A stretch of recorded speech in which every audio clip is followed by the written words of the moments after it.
Take a minute. Sending data.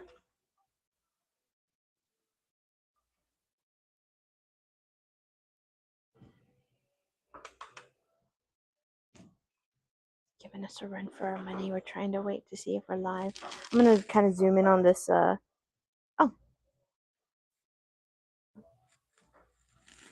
Hey, everybody.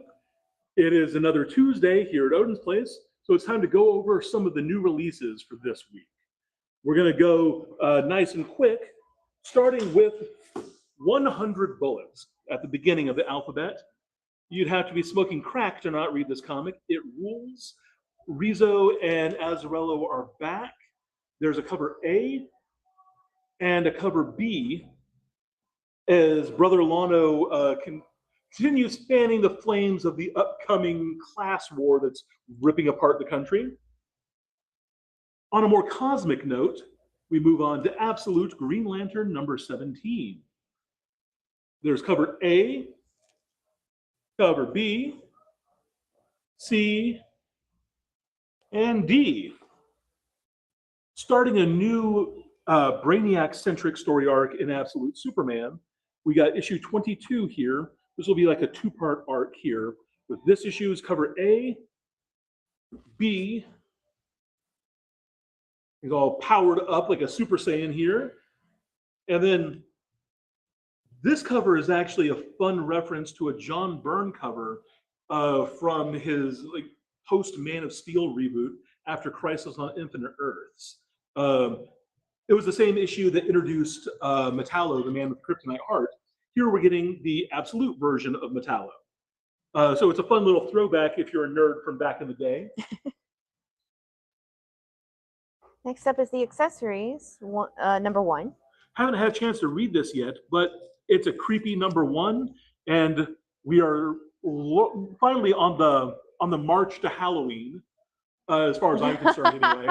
we are just a few months shy of October 31st. Well, my wife and I celebrate the 100 days leading up to Halloween every year. Oh, yeah. So as far as we're concerned, it's a horror movie every day, and this one is definitely gonna scratch that itch. So we have 2 different covers on that. We then have Adventures of Superman, Book of L. One of your books. Well, you're a Superman fan in general. Oh. Issue 11 here is wrapping up the big climax of the series is building to one more issue. So we have cover A, and then the top cow pose where he's like showing his boobs and his butt at the same time. Usually Witchblade does it, but Superman can do it too. He's got cake. So then we move on to Amazing Spider-Man, issue 34. Since discovering his Aunt May and Uncle Ben have a child of their own out there, Peter's been having a rough time of things. And one of the countless gang wars in Super Marvel New York City is escalating that. So he's mixing it up with Electro on cover A and Tombstone on cover B here.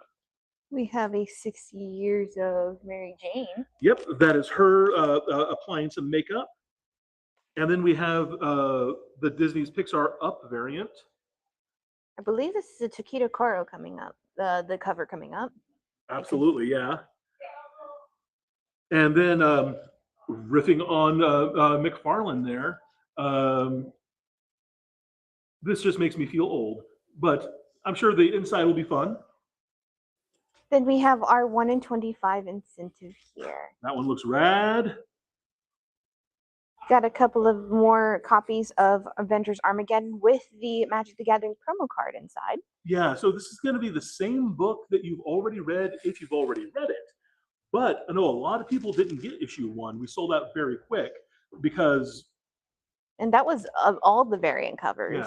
Yeah. Tucked inside, there is that Magic card. So it's going to appeal to both fans of the crossover and to Magic players. Mm-hmm. Then we got the 3rd issue of Babylon Cove. I don't think I've read this one yet. but we'll check it out. Batgirl 22. Oh, we also got our first request. We got one from Rudy. This is Amazing Spider-Man Mary Jane cover, the ASM 301 homage cover, please. So we have both the request for that one and the request for this one. All right, Rudy, we'll get you a pile going. Thanks, Rudy. We have following Babylon Cove, we have Batgirl number 22, still dealing with all of her mother's drama. Yeah, Cassandra Cain is having a rough time with things. But you know what you're gonna do when your mother's the world's deadliest assassin. Speaking of family drama, Alfred Pennyworth's daughter Verity has come and taken his place in this issue of Batman issue 12. It's gonna fundamentally change a lot of the dynamics in the cave, but there's been a hole missing ever since his death at the hands of Bane. So it's interesting seeing them moving forward and not just doing the easy fix of chucking him in a Lazarus pit and like waiting 30 minutes. Just wait in the soup for an extra hour. Yeah, until it goes ting. So there's cover A, and we got cover B here, which is going to be the card stock. Cover C, cover D, the cool character sketch cover for Verity there. A cover E with their father in the background. Huge shoes to fill, by the way. And the foil variant of cover A. I don't know if this is an incentive, is it? That was not an incentive. It's just in there to keep the foil from getting dinged up. Nice. But the book next to it is the incentive. So the white cover with the high contrast blood, yeah, that's going to be the fun incentive cover. We have a couple of these covers just like it too, so it looks like it's going to be part of a series or a connecting cover kind of thing. And again, waiting until Halloween, can't go wrong with a slasher-looking cover. Now the covers for Ben 10 are all pretty rad this week. There's new printings on issues 1 and 2, and then we hit issue 4, the main cover. So this issue is all carnival-based, very Something Wicked This Way Comes by way of Saturday morning cartoons. There'll be a lot of fun, creepy monsters, and we see a bunch of them on the cover. Crazy. Oh man, it is carnival-based. People who have fear of clowns, beware. But if you're a juggalo, come aboard. Come and pick it up. Yeah.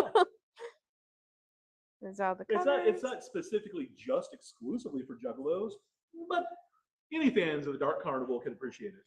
So we also have a signed comic that will be going up for auction. Yeah, that was a limit 1 per store, and then there's a bunch of fun incentives and foils through here. The Virgin covers where you can see the artwork better are super rad. We have a foil of number 4. And then it moves on to Bloodwire. I'm sorry, there's an umlaut. Bloodwire. Oh, Bloodwire, excuse me. Grammar is weird. Blood. Captain America issue 14 is Captain America and Red Skull fighting in hell. So Cap has teamed up with Dr. Doom to battle the Red Skull in hell. It has been rad. Multiple covers, including a patriotic rubber ducky. You're the one. You make the bath so much fun. It very much just a complete flip over from he's fighting Red Skull in hell. Ducky. Yeah. Rubber ducky. And then here he is in his Tokyo anime gear. That's the cool thing about these characters. You can reinvent them in lots of different ways. These are also, this is a variety of covers that we're going to get into here in a moment, where it's the Token Fighting School Souls variant covers. Yeah, there's going to be a whole book of those coming up shortly. I had to grab one. A new image, number 1. So we're all going to have to read it and report about what's crazy about this book, because there's going to be something weird happening. Yeah, but Image going to be rad. Image always kills it though with their number 1. Yeah, I have not read a recent launch that I haven't just loved, so I'm on board for whatever weirdness this holds. Reprint of more Civil War goodness. Conan the Librarian. both regular covers and the foil. We have Dan Parsons, Safia Mummy. This was originally serialized in like little small chunks and is now, instead of being the backups in a bunch of issues, strung together as a single narrative, but two different covers on that. Followed by the Sonic the Hedgehog DC crossover. Had to get one of each of these covers for myself. Well, we're getting towards the end of that event, but then we have BAM, the cover that's for me, as a lifelong Green Lantern nerd. That team up just looks, rad as all get out. Also, it's one that's very much like can happen in universe. It seems character justified. Yes. As opposed to just, well, these characters have colors that match, so we'll pair them all. No, and like I think I had kind of a gripe with like that's the way they treated Wonder Woman and Amy. It's like, oh, they're the girls, they're gonna be together. But and honestly, they do very well in tying the characters and why they are these aspects of the DC heroes. Next up is Dead Man number 3. This book has been a hoot. All of the next level books have been a fresh jumping on point. Characters like Dead Man have been around for decades, but none of that stuff matters. You don't need to have ever read an issue of Dead Man to get what's happening here. Mm-hmm. This is one I needed to pick up for myself, so on my stack it goes. Eddie Vituli also requested a Captain America cover C, which is going to be the Token. Congratulations, Eddie. You grabbed the last one of those covers. Hooray! So you have Dead Man's various covers with A, B, C. That one's adorable with the ghosts. Yes, and D. Now Jeremy was just talking to me about this one here, a new number 1 called Death Vigil. This is a book that's going to be almost 100% art driven. The artist that is doing this, he's done a ton of Witchblade and Witchblade spinoffs, but he's probably best known for his independent, more erotic line of comics. This series kind of straddles the line between them. So you've got you've got some smut, but also tons of action. It's basically a book about a bunch of people who are sexy Grim Reapers. So you die and you become a Grim Reaper, and sorry, a sexy Grim Reaper. A sexy Grim Reaper, not just any Grim Reaper. And then you run around reaping sexy dead people. It's definitely for fans of like the Top Cow style book. It's very much a throwback to that. Or if you read his Harley Quinn book Harleen and just loved his artwork. I didn't know that was the same artist. Yeah. Oh. Yeah. This book, there's that book Fine Art. There's probably the one he's best known for, Sunstone, is that BDSM Ruffle comic. Yes. Yes. So that's what Sutton's books are normally like when he's doing creator-owned stuff. And so this isn't quite to that place, but it's more than you would see in his typical superhero-y books. Then we got Defiant. Yeah, more Defiant. They've been reprinting that. Number 5 of Gaston, which this series caught me issues 1, 2, and 3. I didn't get a chance to read 4. I cannot wait to pick up number 5. These Disney villain stories, with the exception of Ursula, I think, have been kind of self-contained. You can read an issue. Ursula did nothing wrong. Yeah. You can read the Gaston book at any point, and it's kind of self-contained. There is kind of an overarching, like, he has to respect nature, but it's Gaston. Yeah. He's not gonna. Yeah. Then we got some. These were damage replacements for some foil covers of the Dungeon Crawler Carl comic that came out a few weeks back, but we got restock on all of those. And there's no new Doctor Who coming out on TV, so you might as well read the comic. The Circuit Breaker miniseries continues with 2 different covers. Then we have the world's greatest scientist, Dr. Wily, number 1. Self-proclaimed. Yeah, he's pretty good. I guess it depends on what world. Like, he's not comparing to Reed Richards, but if it's like him versus Elon Musk, yeah, probably. Yeah, cover all its various covers, including a swimsuit cover of Dr. Wily. We have the next issue of Event Horizon Inferno as well. the original Event Horizon movie is a stone cold classic of horror sci-fi. If you like cosmic horror, I know it's from the 90s and it's mostly practical effects rather than some kind of shoddy CGI. But if you've never seen Event Horizon and you like messed up stuff, Sam Neill, who just passed away from Jurassic Park, is also in it. And it's just a fantastic movie. Wow. I'm not a big horror person, but Then it is kind of messed up. I would say avoid it if you have any problems with horror, because it's actually a good one. It's a sort of movie that sticks in your head a little bit. Oh. Next up is Fantastic Four, celebrating 65 long years of Marvel's first family. We're hitting a lot of peak anniversaries. Fantastic Four, Amazing Spider-Man's Mary Jane. Speaking of Mary Jane, we'll get to hear her in just a moment. A lot of good ones this week. Oh yeah. So we have multiple covers on the FF. Most of them spotlighting different points in Fantastic Four history. And then following Fantastic Four, we have Fort Psycho. Yes, that's what's great about comics is they're next to each other alphabetically. Couldn't be more different, but I can't wait to read them both. A couple different covers on this, each one more bonkers looking than the last. And a 1 in 10 for Fort Psycho #1. Writer-director Tom Holland, creator of my favorite horror movie, 1985's Fright Night, has continued the story as a series of comics. There's been a previous volume before this, but this is a fresh #1 that is Charlie Brewster teaming up with the fearless vampire killer Peter Vincent, battling the minions of darkness, just like in the crappy movies that Peter Vincent made.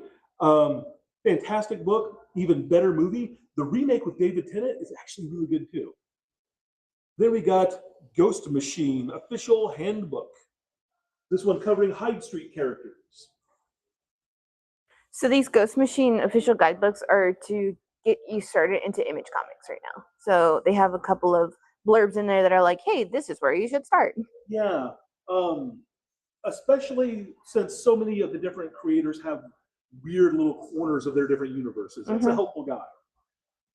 When I was a kid, the official handbook of the Marvel Universe was everyone's gateway drug into understanding who these people were, what their histories were.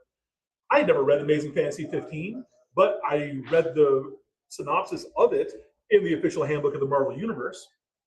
So we've got the Gotham Academy first year, issue 6. It looks like another maps-centric story here.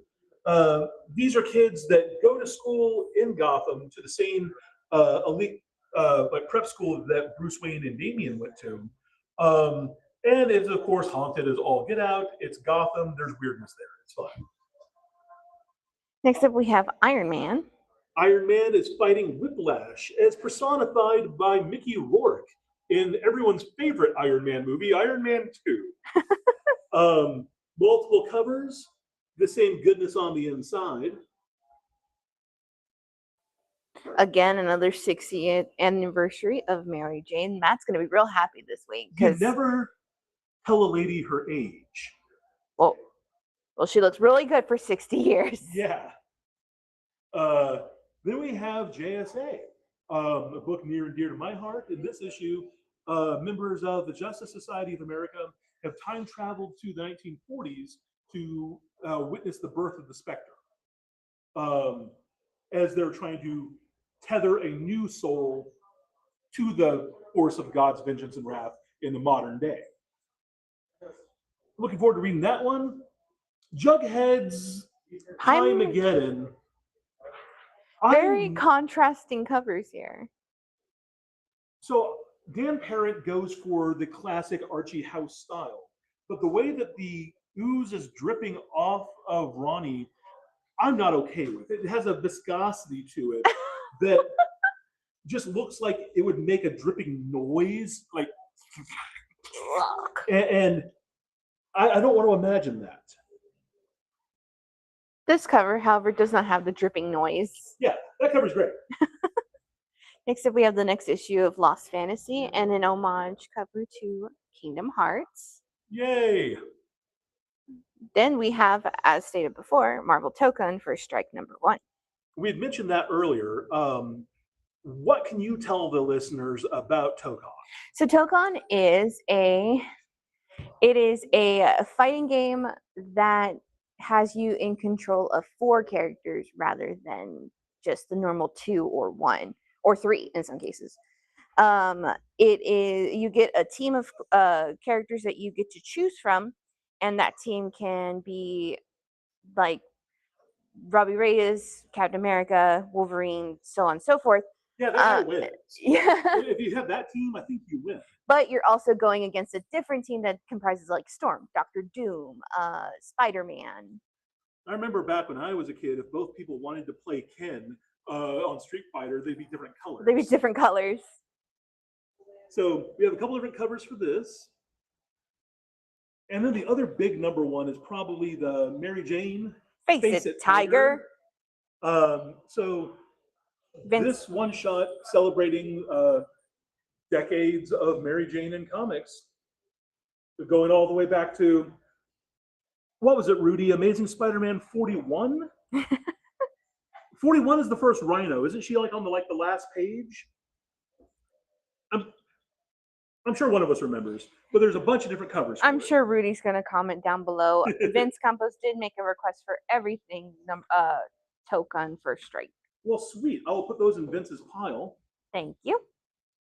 And we'll go ahead and take a look at these beautiful Mary Jane covers while he does that. I do like that the recent Stormbreaker comics are emphasizing on D&D. So, for example, we have Mary Jane as an elf wizard. Then we have Iron Man as a blacksmith forging his armor. Perhaps he's an artificer. An artificer, if you will. So yeah, all those covers for Mary Jane were great. This 1 in 25 will be going up on the auction wall. That's pretty. I'm surprised they didn't do a upside down kissing cover. No, I guess they gotta save something. Yeah. What if it's in the comic? Oh, well then I guess we need to read the comic. Beautiful. Mask, the Mobile Armored Strike Command, issue 3. Issue 2 killed off some folks that I was not expecting.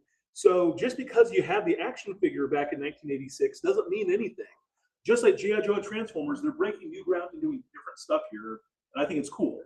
We have 2 different covers on Masters of the Universe. Whoops, I went real fast on those. Excuse me. Featuring Skeletor and Trapjaw, my favorite action figure when I was 4 years old. It was awesome seeing him in the movie. And then we can move on to Mega Man. Mega Man X #5. Now, is he a member of the X-Men, or is it like a Malcolm X situation? It's more like a, you know, when companies put an X behind the name to make something really fancy. Oh, okay, yeah. That's kind of X. So it's fancy Mega Man. Yes. We have a couple of comics that may go out on the auction wall, but because we have so many, I am not sure. We also got a request for a MJ cover A. Let's go ahead and make sure that Eddie Vituli gets that. He may have gotten it already in his box, but let's just be safe. I'll put it in his Ah, file. my favorite. Minor Arcana #16. Everyone loves this comic, and I shouldn't hate on it. It's weird. Well, Jeff Lemire's not for everybody. His artwork, I love it, but it's ugly for a reason. But to be fair, I really like the artwork. I hate the main character. Yeah, he also writes about, it's very autobiographical, and he doesn't pull a lot of punches. So he puts a lot of the screwed up things that he did, into the hands of his characters. Absolutely. I've got it in my pile. Ooh, Of Mischief and Magpies is next, a distillery book. So it's one of the big magazine sizes. And it's blank, so you can possibly draw your own cover on it. We have a blind bag variant of Money Shot, the Yeah, so this is a bag for a reason, and the title should give you an idea. Well, each of these have naughtier covers than the last, but they're all in the black bag, so you can't see it. But there are actually different offensive variant covers. Oh, Beautiful. We did get a request from Eddie. As it says, warning, 18 plus. This cover depicts human anatomy. Oh, so, yeah, Eddie, I know that you're not easily scandalized by a stray wing doodle or something, but there is the potential for that. Again, the book is called Money Shot. I think I'm gonna pick one up. Moon Knight. Oh, Moon Knight following with his pal, his best friend in the whole wide world. They actually had a wonderful scene in the issue before this when Moon Knight is having to assemble a new version of the Sons of Midnight, the Spirits of Vengeance, the gang of all the supernatural superheroes like your Blades and Ghost Riders. And the way that he recruits Robbie Reyes is to appeal to his sense of family. And now that he's signed up, some crazy stuff is going to happen in this issue. So yeah, that's issue 7, and there's multiple variants, including a Mary Jane out at the club variant, a hanging out in an Egyptian temple variant, and another Robbie Reyes variant. Yes, and of course I had to pick this one up. We have our 1 in 25 that will be going up on the auction wall. Yeah. We got, Robbie and Blade and Daredevil and Clea. It's going to be cool. I just like the fact that he's riding on top of the lowrider. Well, yeah. You see, he's learned this technique by watching the movie Teen Wolf, where Teen Wolf would stand up on top of Styles' van and surf while they drove around. So this is basically the same technique, just a slightly more advanced because the car's on fire. He's got armor on. It's fine. Yeah, it's fine. Murder drones. It's fine. Multiple covers, including an incentive. Is that Murder Drones, the scary clown guy? I think that's a Ben 10 cover. That looks like a Ben 10 cover. That is a Ben 10 cover they got in the wrong spot. Well, if you're interested in the movie that's a great. Those on the one behind you. That's a fantastic homage to that movie. Yes, it is. Next up, we have the Neighborhood Watch, number 4. Then Nosferatu Nightmares, American Press. Yeah, the American Mythology Press. They just put out that really fun Greatest American Hero comic. They do like the weird Three Stooges comics. They're the folks putting out the Fright Night comic. So some fun, weird licensed things. Multiple covers. The Omega book. The Omega. And it's a space fighting priest. I honestly do not know because I haven't read this book. I'm sorry. But it's a priest. He's in space and he looks gruff. So I'm assuming a space fighting priest. Or a fighting space priest. Yes. Because a space fighting priest would be a priest who fights outer space. Yes. But if he's anyway, we can move on. Next, the hood is revealed in the latest Marvel Rivals drop that's coming out, and so this comic gives us a video game centric retelling of his origin story. Multiple covers on that. We then have Pinhead, Clive Barker's Pinhead. They don't have the rights to call it Hellraiser, so Pinhead is the next best thing. Now, the book that we're guaranteed to sell out of, and I'm sure a bunch of you guys are going to be wanting some of these covers, there is a new Power Rangers Green book, issue 1 coming out, that is starring Houston's own, the late, great Tommy. There's cover A, B, a couple of rad foils, and a couple of blank covers.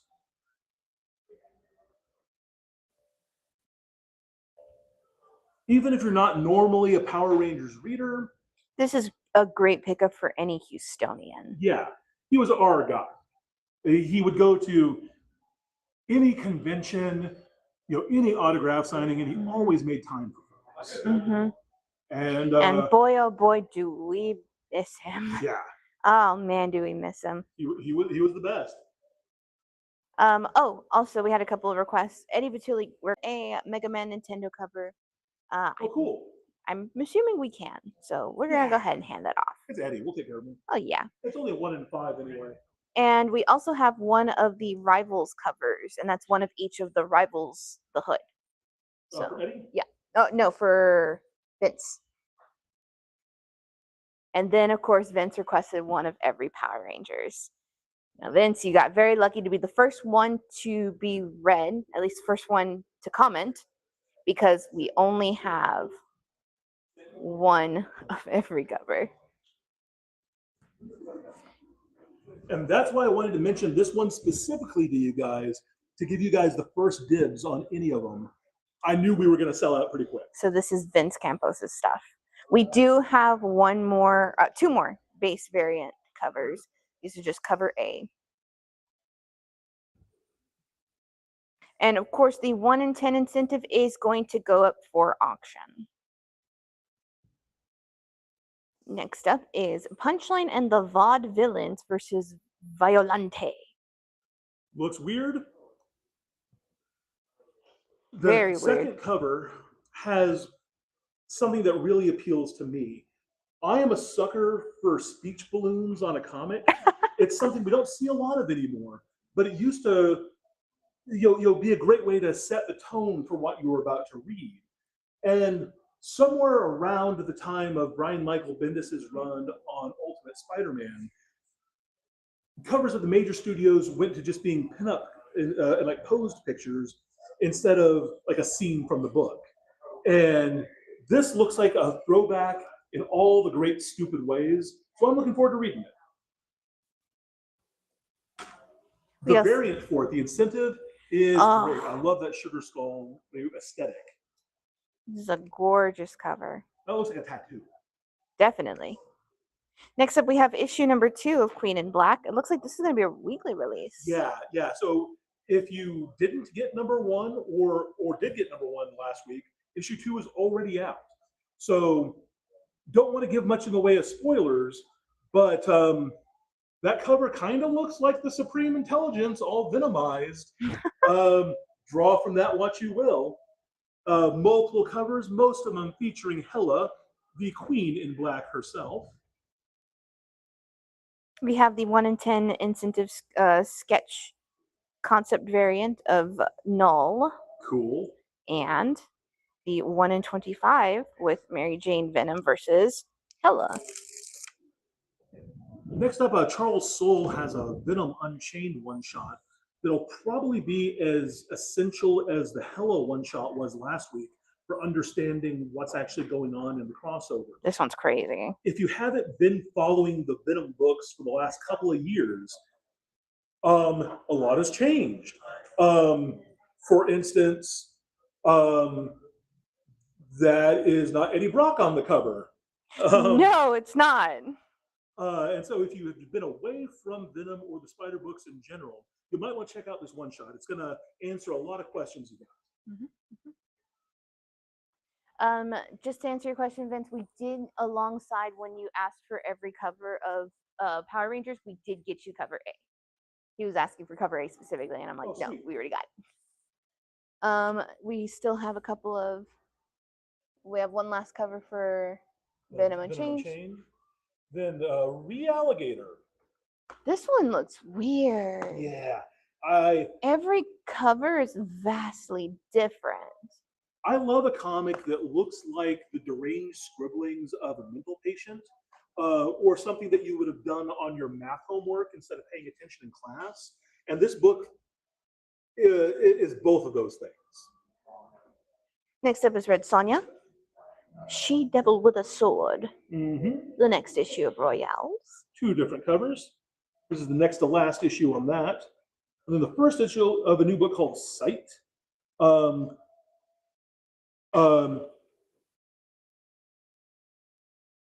don't really know much about this yet. I believe it's a story of, from the cover. And it looks like it's a story of like even crazier. So it is an amateur boxer who is haunted by visions of crimes that might come in the future. And so he runs around trying to stop them. What? Yeah. It's a sightseeing boxer? Yeah. He's got the sight. He's got the shining, or whatever you want to call it. Crazy. That's awesome. Next up is She Spawn. Speaking of awesome, a couple different covers of She Spawn. And then a new gender flipped Sherlock Holmes, Cheryl Lock Holmes.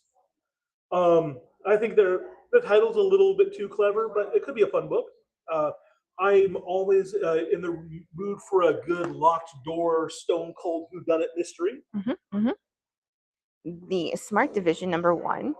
I've got this in my to be read pile. The covers look neat. Covers look like the sort of like novel that you'd buy at the airport and get about 30 pages in and not finish. Number 88 of Sonic the Hedgehog. 2 different covers and a 1 in 15 incentive. The Girls Survive, issue #3, where I think it's Kara who saves little Kent. Yeah, she's like saved by baby Kal-El. This is it's an Elseworld story of the relationship with Supergirl and Superman, where they both escaped the destruction of Krypton at approximately the same time. So she's a teenager looking after her baby cousin. And this issue is all about them encountering this Elseworld's version of Kandor.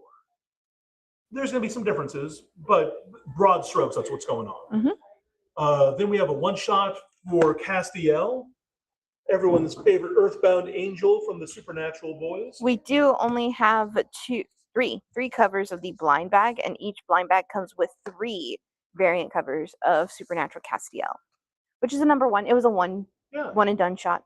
Look, as long as he and Dean kiss, that's all that matters. Also, we're going to pull aside a She Spawn cover B for Eddie Vituli. All right. I'll put that in Eddie's file. Next up, we have Alan Martin and Jamie Hewlett in Tank Girl. A couple of covers for Tank Girl.